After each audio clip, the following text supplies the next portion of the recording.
जी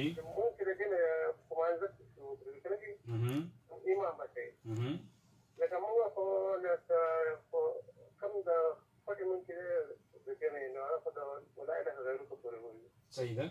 او باس چې څنګه چې د کوماجګر مونږ چې هغه په امام پسې ودانې وروسته او هغه پسې امون وایي کنه دي ٹھیک دی ما چې مفتي سره داسې مختصر دغه دی چې سورونه ولا د سلام ګرځول پرې مختصر دی وایي دا به ډېر مهرباني وي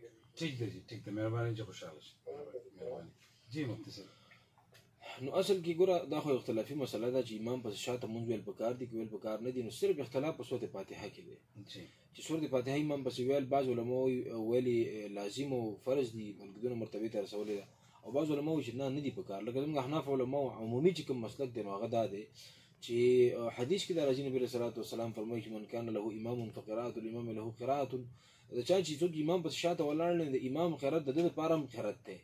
ولهدا امام په سورۃ فاتحه هم ویل نه دي پکار او د سورۃ فاتحه نه علاوه نور تلاوت هم پسې نه دی پکار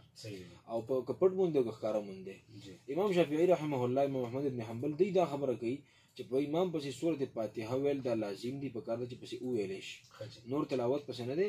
البته د تاسو کوم حدیث پیش کوي نو د دې مطلب دا دی چې د فاتحه نه علاوه ځکه نبی رسول الله فاتحه ویل غین دلایل به باندې پیش کوي دریم قول به دې کې دا دی چې په امام پسې فاتحه ویل پکار دی خو په پټ مونږ کې بخکارا مونږ کې ویل پکار نه دي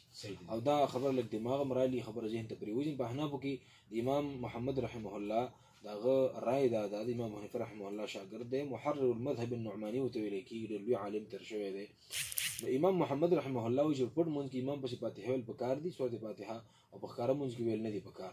او ترتیب د مونږ دا دی چې نور څومره دی لکه مثلا سبحانك اللهم وبحمدك وتبارك اسمك وتعالى جدك وتب الله اکبر مې ثنا مې په امام پسې خو په اولنی رکعت کې جی په دویم رکعت کې به صرف بسم الله الرحمن الرحیم الحمدلله رب الحمد نو به شروع کې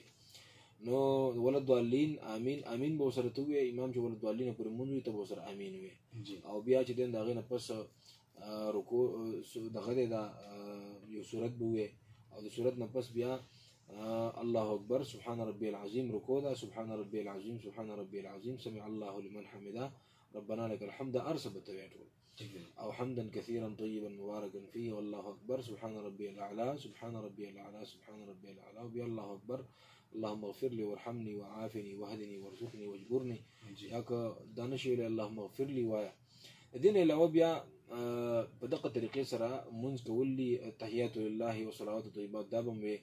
او سبحان د رکوع کوم تسبیحات دی هغه به د سجدې کوم تسبیحات دی هغه به په دویم رکعت کې په امام بس پټ مونږ کې فاتحه ویل پکار دی نور مونږ پس ویل نه دي نور تلاوت پس کول نه دي پکار په دریم رکعت کې صرف سورۃ فاتحه ویل پکار دی وسورم کې صرف سورۃ فاتحه ویل پکار دی په پټ مونږ کې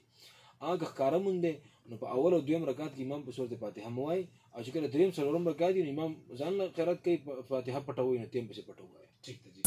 محمد ابراهيم محمدي